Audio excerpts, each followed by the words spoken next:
এই যে পাহাড়ি লেবুর গাছ, এই যে দেখুন, এই যে পাহাড়, এই পাহাড়ের উপরে কিন্তু পথ, তারও উপরে পাহাড় আছে। আর এই যে বিকট শব্দ, এটা পাহাড়ি ঝিঝি পোকার এক ধরনের ঝিঝি পোকা বা অন্য ধরনের পোকা, পোকামাকড়ের শব্দ, ভয়ঙ্কর শব্দ কিন্তু। হ্যাঁ,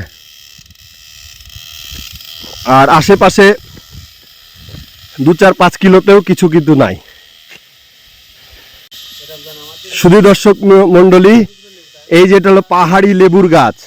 পাহাড়ে কিন্তু প্রচুর লেবু হয়। আমরা যখন আসছিলাম তখন আমাদের এই উপজাতি ভাই বোনেরা দেখলাম যে প্রচুর লেবু, বস্তাকে বস্তা লেবু মানে নিয়ে যাচ্ছে। পাহাড়ি লেবুর গাছ, এটা লেবুর বাগান, পাহাড়ি লেবুর বাগান। এই যে পাহাড়ে লেবুর বাগান,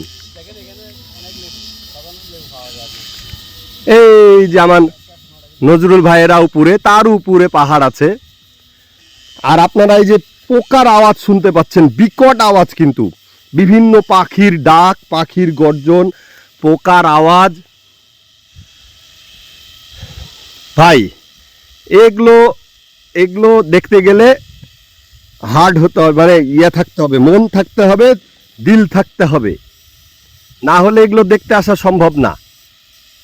ঠিক আছে, এগুলো সব মানুষের পক্ষে সম্ভব না। দেখ, আর নিচে নামবো না। এই যে পাহাড়ি লেবুর গাছ, এই যে দেখুন, এই যে পাহাড়, এই পাহাড়ের উপরে কিন্তু পথ, তারও উপরে পাহাড় আছে।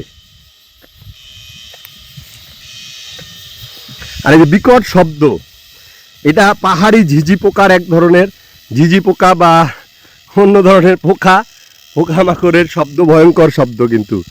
হ্যাঁ, আর আশেপাশে 2-4-5 কিলোতেও কিছু কিন্তু নাই।